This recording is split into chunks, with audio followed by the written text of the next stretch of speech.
Hello po mga kababayan, right now nandito po kami ni Mrs. para sa media literacy sponsored by the Presidential Communications Office. Maraming salamat kay Madam Sen Danga. Nandyan si Madam Sen. Hello Ma'am Sen. Ma'am Sen, hello. Iyan nag-invite sa akin saka si Ma'am Pat Martin. And Miss Emerald, si Yosek. Ano po ay si Sek Emerald po sa Si Sek Emerald, Presidential Communications Office po. Yan po si Ma'am Pat. Dante Maravillas po. Hello ma'am, kumusta po kayo? Maraming salamat sa invitation po. Ayan. Si Ma'am Pat, nandyan. Panel discussion po ngayon. Dito po ito sa New World Hotel sa Makati. And may mga questions tayo. Mag-question po ako. How would journalism continue to thrive in a society where everyone can basically become a broadcaster through the use of social media platforms? Good point. Totoo yan. Lahat ng tao ngayon pwedeng maging Si reporter. Ivan, Maynira po ng Facebook GMA. Live using their smartphone. They encounter an accident, for example, and then magre-report sila. Nandito tayo ngayon. Hey guys! Ganun nila yung intro lang. Anyway, anybody with a smartphone can actually report on certain things. Totoo yan. Dumadami sila and up to a point parang nawawala ng trabaho yung mga actual reporters and journalists. But I think it is in these times na marami ang mga uuso na ganyan that journalism must thrive. All the more journalism must thrive. Because one thing lacking about those other, I'm not saying that it's a bad thing. Si Ma'am Pat siya. Ang problema lang, Assistant walang Secretary accountability ng and walang Presidential vetting. Communications For example, Office. very basic example. Marami dyan mag-live siya, Facebook live siya or whatever live. Nagsasabi siya ng mga bagay based on what he or she sees na hindi vetted. Halimbawa, aksidente. Naku, ang dami pong patay. Nakita mong nakahiga, sige, baka may dugo, pero sure ka patay. Sometimes it tends to be alarmist. A trained journalist will not do that. He will tell you what you see, pero alam mo, qualified na ang information. So yun, I think people are discerning enough to want to actually listen to verified information from trained journalists.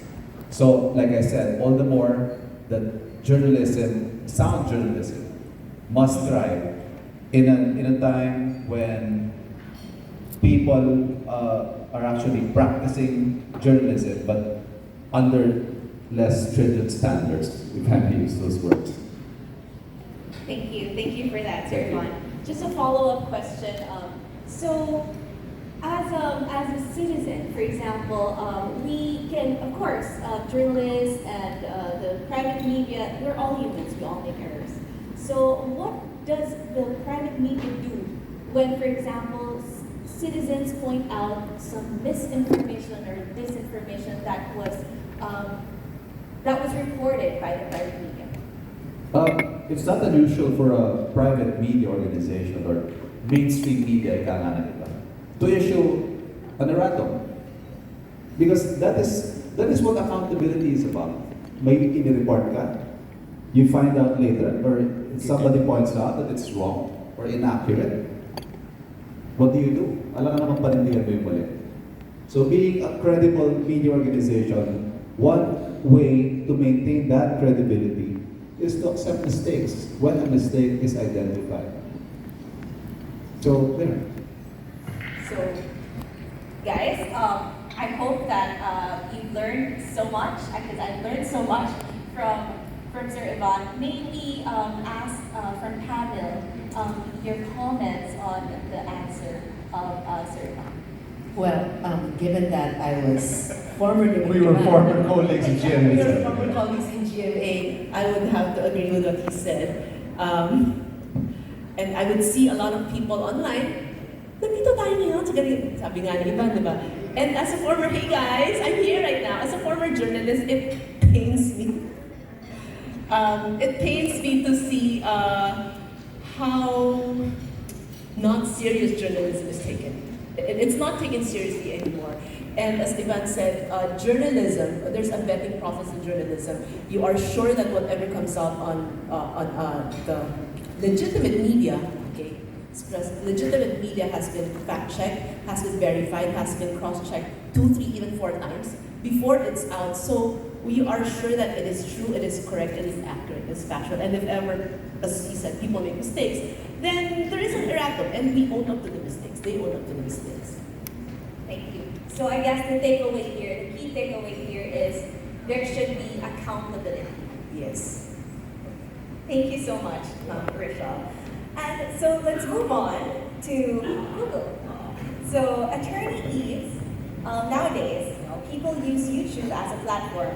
Yun nga, yung mga netizens natin are very, very creative. So madami na talagang content that's there sa YouTube, and especially our vloggers, that's their main, and TikTok, of course, that's their main learning. As technology further innovates, reliable, and prevent false information from being taught. Prong answer now. So number one, as we have generative AI, the buzzword of nowadays. So creators, media, most of us, the more positive side, we now have tools that will actually make content creation easier. Information is with correct information, right? And so, if the misinformation actors will use generative AI, the accurate information actors should also utilize the opportunities of AI. And so, whether it's the native tools that YouTube provides that you can actually use generative AI nowadays, or even third-party tools, let's really maximize that. So what's an example? So an example would be translations, right? So a normal content creator would normally be restricted or limited to the languages or dialects that that creator can make. And so kung English and Filipino lang yung alam niya, yun lang yung content niya. But with generative AI nowadays, you can now have the ability to create content in numerous languages and numerous dialects. And so by tapping into that, your positive content, your verified accurate content can now spread or can now reach more people in a very efficient way. Na hindi mo na kailangan matuto ng dialect because there are now AI tools that will allow you to create content in numerous languages and dialects. So that's on the positive side. On the negative side, of course, we all expect with the advent of generative AI, there will be a lot of misinformation, disinformation content because it's super easy to create nowadays, right? And so, on the part of users, educators, it's really important for us, number one, to report content when we report it. That's whether you're an individual. At user level, I think one of the things I've seen is that we should not subscribe. You should try to listen to both sides, but we know are intentionally created to spread misinformation, disinformation. And the more people subscribe to them, the algorithm, we should thumbs down, not subscribe to entities that we know are really created to spread disinformation so that we don't, in a way, inadvertently support that. And so that's one of the lowest hanging things that we do.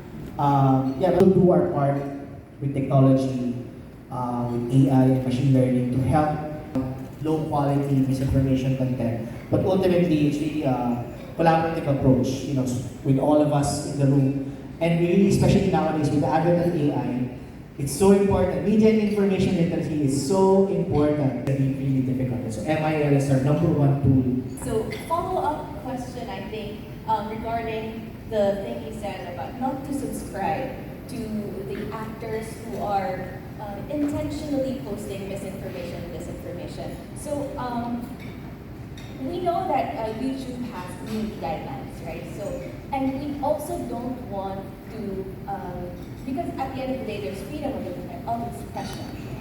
So what do we do about, what does YouTube or Google does to stop these actors, to stop these bad actors. Like for example, if I can not subscribe to them, but some people might still subscribe to them. So what do we do to help these people that are still, do we take it down? What does YouTube do? So that's putting free speech, super important, right? Globally, with preventing harm. It's really the line that we have to thread. And so, as I noted earlier, there's certain types of misinformation that are definitely not allowed on our platform. But definitely I would say that there are some things that we might disagree with, we might think are wrong, we might think are inflammatory, but as long as they are within our community guidelines, it was there on the platform. We may not like it personally, but at the end of the day, that's the balancing act that we have to do with having a free speech platform. And so, so if a content violates our community guidelines, definitely it will be removed. It could be demonetized. So one of the things we also do is to demonetize. But at the end of the day, one of the byproducts of having a platform that democratizes speech is there will be content that you don't agree with, you don't like, you feel like they should not be on the platform. But as long as within the community guidelines, it will stay on the platform. Thank you for that clarification. So guys, the key takeaway, guys, with the community guidelines of the social media platforms that we are using, right? And it is also our job to filter the information that we see on our platform, on our own accounts, on our own, so for example, if I have Facebook, if I have YouTube, if I have TikTok, if I don't like the content, if I think this content is fake news, it has misinformation, but it still goes with the community guidelines. It's up to us to discern, diba? If we like that information, if we want to see those kind of content, and then so I hope I got that right, attorneys. All right, so let's move on to the TikTok. Sir Top Rada, TikTok has taken the world by storm, especially during the pandemic, for sure, especially in the Philippines. So who here uses TikTok? Don't be shy, guys. I know you use TikTok. You use TikTok to consume information, right? That campaign, #EduWow, in the Philippines, there were billions of views of that.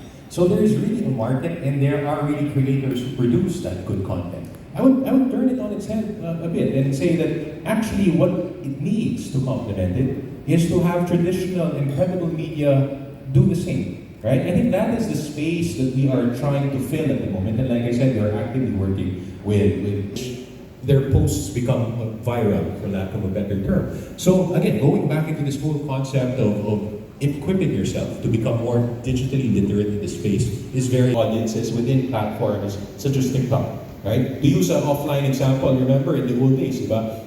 Alam niyo naman, pag nagbabasa kayo ng newspaper, alam niyo kung ano yung mga credible newspapers eh. And pag nakakita ka ng kalahati lang na tabloid, alam mo, baka hindi masyadong credible yun. Diba? So in that sense, parang we're trying to apply that same analogy to online platforms. It is also a process of people in those communities realizing who are the credible source of information. And I'm sure, what you have seen also is, ultimately, people gravitate towards good, credible content. Right? So if people see whether they will get views or not, I think we should focus on to produce that content, to complement already those are already doing very good work. Here from the mainstream media, I would like to ask, following Sir Top's answer, how do you adapt to the natawa siya. But how did you adapt to short form content? Yeah, How did the mainstream we were having that exact waiting for the program to start because your Tito Ivan is really kind of paano ba? I'm a son of the old school. Medyo I like my boundaries. I like my personal space, and so it's really difficult for me to navigate social media in general. If some of you follow me on my social media pages, I don't really post much.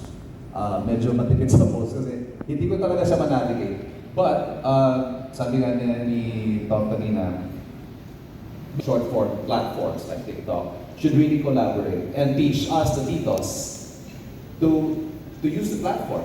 Because like I said, it's important for us, getting away from it. It's here. Sabi nga nila, it's a genie that can't be put back in a bottle. This is how the audience is consuming media. And this is one session Workshop. with Talk here in a workshop. Turuan kami paano mag-TikTok. Yeah, so it's very important to move with the times, right? To adapt to new technology. Like I said, it's not a choice, it's a necessity. Thank you. So thank you for that. Okay, so we For UNESCO, we call on member states to have multi-stakeholder approach and partnerships to have a lasting impact and more impactful implementation of MIL programs here in the Philippines. We recognize the achievement of DepEd in the Philippines in integrating the MIL curriculum into the senior high K-12 program. But we acknowledge the challenges of the time, especially with the rise of disinformation and misinformation. That's why UNESCO is calling for the member states to really implement or solidify its action plan and promote the MIL policy framework for all the sectors in the government, especially also including the private sectors, the academe, and to institutionalizing the programs for MIL in the Philippines. Thank you so much for that, Ms. Catherine. Actually, we are now celebrating UNESCO's Global MIL Week, and we are really thankful for UNESCO for taking the step towards institutionalizing MIL here in the Philippines, and we are partnering with them to make sure that we move forward with MIL here in the Philippines. So let's move on to. So I believe Out of the Box has been conducting its efforts for MIL on the ground for a while now. Actually, you have to realize this. Right. So Out of the Box is an educational nonprofit. We've been around for 9 years now, but I'm really with our work because it's quite small, it's focused, and we've been doing trainings, workshops for students, and producing resources. And as you mentioned earlier, we've had an engagement before. We continue to engage with Meta for their Digital Diet program. And not only with Meta, but with several other civil society organizations and academic. It's a whole lot of things, right? So guests, thank you to our speakers and panelists for sharing your knowledge and expertise in a very productive discussion.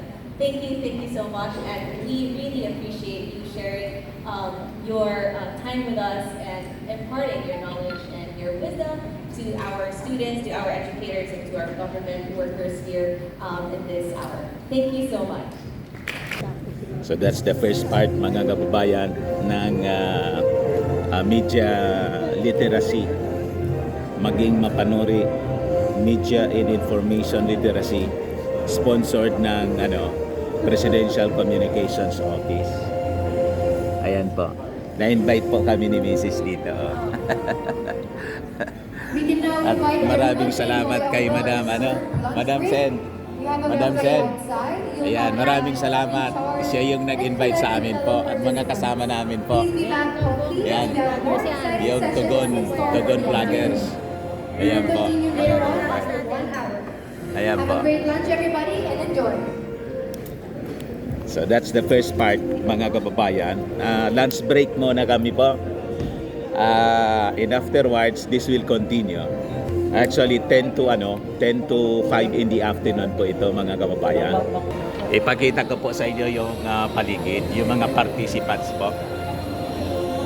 Ayan po.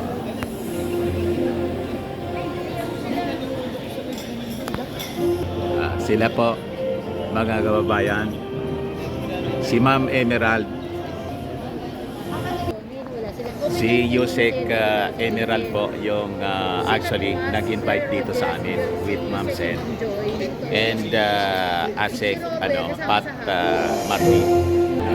Yung kaibigan natin, mga kababayan, si Kaki Rocky.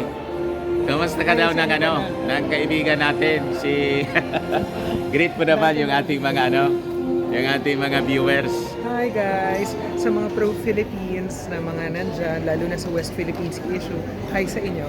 Ayan. Party po siya ng ating bagong Pilipinas team. Yes. sa Presidential Communications Office, di ba? Paano? Ayan, si Madam. Hello, at Vitamins po. Maraming salamat po sa inyo. So, masaya dito po, mga kababayan. So, meantime, lunch break muna po kami. Ako po si Dante Maravillas. Bye-bye po.